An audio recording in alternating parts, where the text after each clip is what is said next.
Hello everyone, assalamu alaikum, and welcome back to my channel. So in today's video, I'm going to be doing a video about Lebanon. So the goal of this video is to kind of just shed light on living circumstances in Lebanon, kind of in light of the recent explosion. I just kind of want to elaborate on some of the things that we've been hearing on Instagram, in the news, of the scope of the crisis in Lebanon, because as many of you know, this past year I lived in Lebanon for a year. I myself am not Lebanese. I'm half Turkish, half American, you know, raised in America. This is my perspective as an outsider because, you know, obviously I'm sure there are nuances that I don't fully understand because I'm not Lebanese and I didn't grow up there and I don't have parents who work there, or like I myself never worked there. So I don't have the same understanding that maybe a Lebanese person would have, but this is what I saw. I spent a year there, and I think like spending a year there as opposed to just hearing about things that are happening in the news is very different, and I think you get to understand on a very personal level the details of the issues in the country and the things that the citizens of the country are going through. So I kind of just want to make this video to inform you guys about what some of those issues are in more detail. Okay, so I have notes on my computer, which is why I have it here. Okay, so firstly, I'm just going to read off this list that was described on a donation website about all the different crises that Lebanese people are currently going through, and then basically this video is going to be elaborating on each crisis so we can see how they look in real life. It says, Lebanon has been struggling with corruption, economic crisis, exponential increase in cost of living, scarcity of basic needs such as power, water, waste management, etc., poverty, COVID-19 pandemic, and lack of healthcare management, collapsing currency, and finally experiencing the world's third biggest explosion in history. And so when you hear those things, that sounds devastating, but when you see them in real life with real families and real people, it's even more heart-wrenching, and it allows us, I feel, when you see it in real life, to empathize more with the people who are there and living through this. And that's basically the goal of this video, to bring awareness and empathy. One of the first things that it talked about on that donation website was corruption. So I want to kind of elaborate on that. Of course, I'm not an expert on the Lebanese government or, you know, all the details of the corruption that has been happening in the government, although I know it's been happening for a very long time. So protests against the government started this past fall, and I've talked about this in previous videos. It was like around October 16th or so when the protests began, and basically they were sparked by certain things that happened, but they continued on for so long because the corruption has been going on for so long. It wasn't anymore about those initial reasons. It turned into just, we are tired of this government and we want them gone kind of a thing. So in the beginning, it was that the government was saying that they were going to be taxing use of WhatsApp. You have to understand that when you're in Lebanon, using WhatsApp is most people's main form of communication because, you know, standard of living or the amount that people make from their work is usually not a lot. It's not like how it is in the United States where, you know, we're paid a certain amount and it's enough for us to live on. Sometimes people are paid a certain amount and it's barely enough for them to live on. So then what they often do is they will get like a cell phone service package where they don't have to pay for, you know, cell phone service like calling and texting, whatever. They just pay for the Wi-Fi part or like the 4G part. And so as a result, they will use WhatsApp as their main form of like texting and calling. So then to ask these people to then like pay a tax for WhatsApp is just like utter ridiculousness when the country to begin with, before the economic crisis and everything, you know, people in the country already were just getting by a lot of the time. That was one source of, you know, rage. A second source was that around that time there were wildfires in the country. And because of government mismanagement and government, you know, lack of organization and corruption, the equipment to deal with these wildfires had not been kept up. So the wildfires spread and did a lot of damage because while the Lebanese government had the equipment to deal with them, they hadn't been servicing that equipment and therefore they couldn't use it.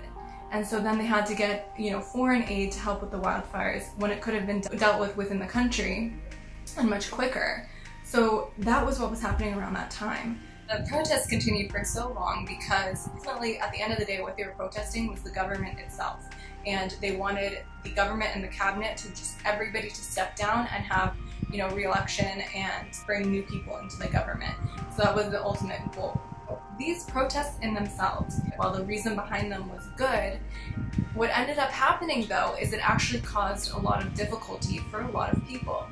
Throughout pretty much the entire protest, what they were doing was they were blocking off main roads. They were blocking off roads. So that was their form of protest. I don't know how the entire country kind of agreed that this was the form of protest that they were going to use, but it was. So they would go to the highways, for example. I'm pretty sure there's just like one main highway in Lebanon, although I could be wrong about that, but I only ever used one main highway. And they would take tires and put them throughout the streets and then burn them. And so people would not be able to cross. Honk at them or something.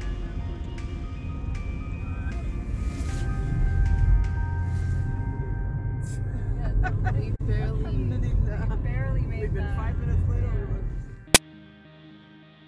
So what would this cause? It basically meant that, especially in the beginning, for the first like 3 weeks to a month, or starting in October, people were not able to get to work, they were not able to get to school, and it caused major issues. Like, I think that was kind of the start of some of the economic problems, was the protests, because people were not able to go to work. You know, it caused the same thing for us. So like my husband and my brother-in-law and sister-in-law were all trying to get to school and they couldn't for like 2 weeks straight. And then once they did start going back to school, the protests would still be happening sometimes. So there would be like one day of the week usually when they just wouldn't be able to get to school. Like I was saying, people oftentimes don't make a lot of money in Lebanon. It's like, from what I saw from an outsider's perspective, you know, the standard of living that is given to a person is not the same as it is in the US when you're doing like similar types of work. And also, from my understanding, again, I could be wrong, but from what I saw from the people I knew, there wasn't anything like sick day like pay or, you know, paid time off. I wasn't seeing any of that. So if you were taking time off or if you couldn't get to work, you weren't paid for that work. So even if it was like on a national level, like nobody's getting to work because there's protests, you're not going to be paid for that work. So those kinds of like countrywide benefits, from what I saw, exist minimally, if at all. That was like in the beginning. This was hard. People were not getting paid. They were already like struggling to make ends meet. And then they had the fact that they couldn't get to work on top of that. So then the donation website was talking about scarcity of basic needs. So some of the basic needs that are scarce in Lebanon are electricity, for example. It's different depending on where you live, how much electricity you're going to get. I remember when my husband, I didn't live there, but when he lived in BEIRUT last year, or like 2 years ago, I guess, they would have 3 hours, I believe, in the day where they would not have electricity. And that was that, like just no electricity for 3 hours, and then I would come back and it was fine. Out where we lived, which was outside of BEIRUT, I believe we had 12 hours of electricity, so 12 hours without electricity, and the time that we had without electricity would be filled in by a generator that our apartment complex had and that we paid for with a bill. When it's talking about in these, like in articles and on Instagram, whatever, wherever you're seeing your news, about scarcity of resources and talking about electricity, it's that the government is not giving people a lot of electricity, and so then they have to rely on generator, or if they don't have a generator, they just don't have electricity. And so we were lucky enough to live in a complex that would give us electricity at all times, except when it would cut out and then come back, you know, if it was switching between government electricity and the generator. But a lot of people don't live in those circumstances. And as time has gone on and economic crisis has started, mostly due to COVID-19, people not being able to go to work, and so then economic crisis begins. The government has not been able to give people as much electricity as they were before. And again, this is a complex issue. It's economic crisis, it's government corruption. So people don't have electricity. So literally, by the time I left Lebanon at the end of the year, we were getting 1 hour of government electricity, and then we were no longer able to run our generator all the time. I think my husband, because I left like 2 weeks before my husband did, and by the time when he left, I think he was reporting that they were having like 6 hours of total electricity a day or something like that. And this is in like the heat of summer. Your food is gonna spoil because the fridge isn't on all the time. You aren't going to be able to charge your phone or whatever if you need it. It causes so many problems when you don't have electricity for prolonged periods of time. And there was already a scarcity issue with electricity, which is why people wouldn't have electricity 24/7. But the economic crisis that began, especially since COVID, has just made that problem worse. And that's a real life issue that people are dealing with in Lebanon right now. Another issue that they have with scarcity of resources is water. So in Lebanon, it's not like in the United States where like most of the time you can drink straight from the sink. You cannot drink the water that comes out of the sink. You have to buy water each week. Again, another expense, like the generator bill. The water is just another expense that people have to pay in a country where they're not really paid adequately for their jobs. Or even the shower is not really clean. Like the water is salty. It's like a little bit salty, right? Because it comes from the ocean. So it is damaging. Like it's damaging to your hair, it's damaging to your scalp. And so you have to pay for clean water each week to be able to drink from and cook from, etc. So that's another issue. And I think maybe in places now, you know, we never had to experience this, but sometimes like buildings will run out of water, like, you know, from the sink and the shower and stuff like that. So water is another basic resource that is scarce there. And that's another thing that the Lebanese people are dealing with, have been dealing with for a long time. Okay, and then another thing that the donation website talked about was poverty. So this is an ongoing issue, like I've been saying. It's much worse now because when the economic crisis happened, prices for things inflated by a lot. Like things that used to cost a certain amount are now like 4 or 5 times that price. And the reason for this is because the value of the Lebanese currency plummeted when COVID-19 happened. And Lebanon is a very tiny country, so they get most of their goods from outside of the country, from Western countries a lot of the time. For us personally, we noticed the price increase, right? But, you know, we as Americans living there, you know, going to school and stuff, we get our money from outside of the country. So we're in a much better position than the people who live there and work there and whose, you know, pay that they're getting each month is not increasing. So we can get more money if we need it because it's coming from outside of Lebanon.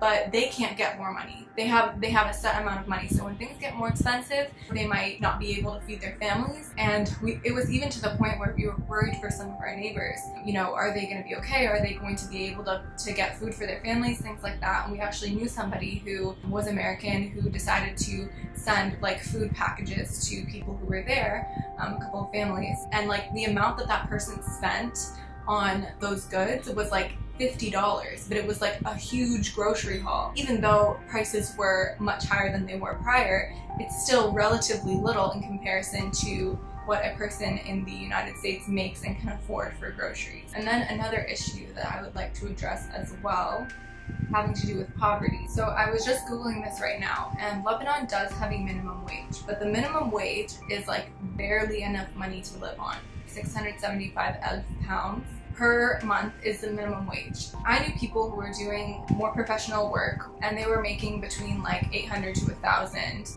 pounds a month. In the old exchange rate, 800 was 600 something dollars and 1,000 would be around 800 something dollars. But because the value of the currency plummeted, 800 is now worth like $100 and 1,000 is now worth around like 150 to 200. And this matters because, like I said earlier, Lebanon is a country of imports. They import most of their goods. When the value of their currency drops in comparison to the dollar, people are going to be majorly struggling to buy the things that they need and to pay for the bills that they have. I want to also put into perspective that making this like 5 to 625 an hour rate, these are jobs that in the United States would be making like $20 to $30 an hour.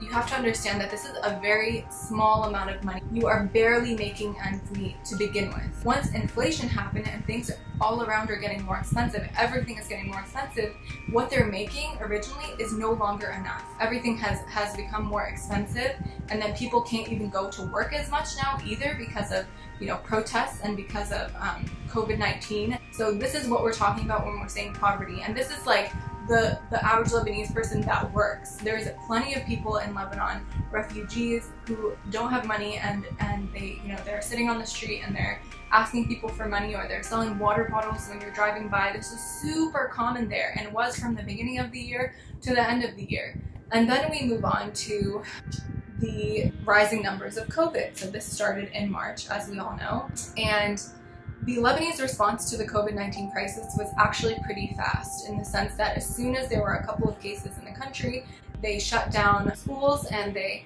asked people to stay home and to not go to work. In my opinion, this was relatively effective in keeping numbers low for a long time. They also shut down the airport. For a while there, the numbers were under 1,000. I think now the numbers are, I actually have not checked recently, but I think they're around 4,000 to 6,000 now in a country with, several million people. But with COVID-19 came a financial crisis, as we know, because people were not going to work, so the economy was crashing.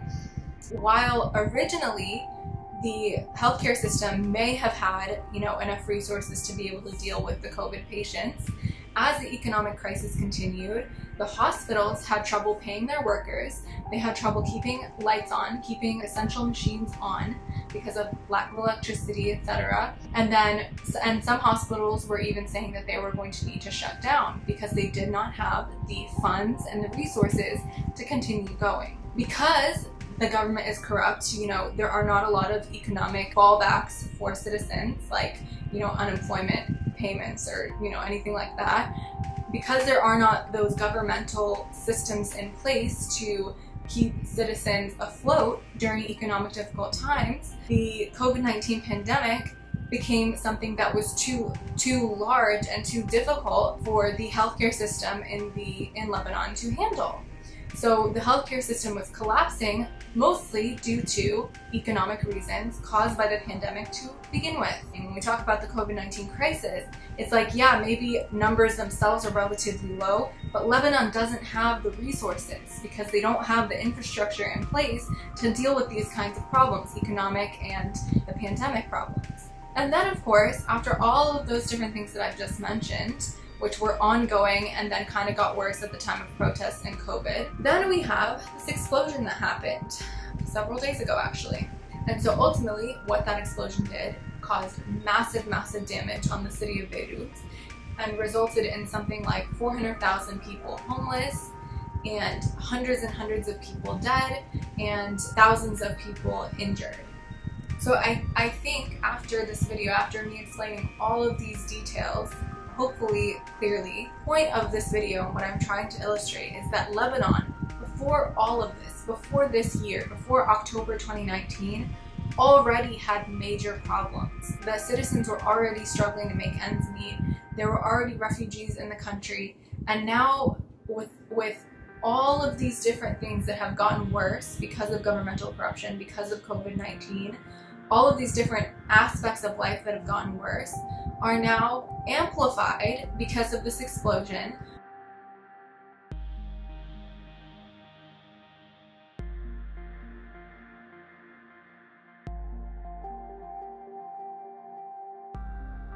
Where Lebanon now has refugees of their own citizens in their own country struggling to continue to live. Lebanon is now dealing with the economic repercussions of this explosion, given that they already had a crippling economy. I hope that this video can sort of clarify why we're saying, like, it's not only an explosion, it's like an explosion on top of everything else. It's like the explosion is like the icing on the cake. So I think when I explained everything that I just explained and then end with the explosion, it's easier to understand the scope of the crisis that Lebanon and the Lebanese people are going through right now.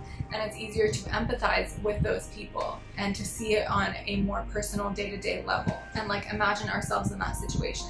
As a person who's not currently there, like many of us are not, the most we can do is make dua for the people who are there, help out individual families if we have a way to do that, and to donate to credible donation sources. I know of at least one credible donation source, and I'm sure there are many others that have come about now. So I'm going to link in the description box the donation source that I know of that is credible, and please comment down below other credible donation sources for us to donate to and help out the Lebanese during this time. So that's the most we can do. We can pray for them and we can donate, and I definitely encourage you to do that, especially if you've gained greater understanding and greater empathy for the struggles that they're currently going through.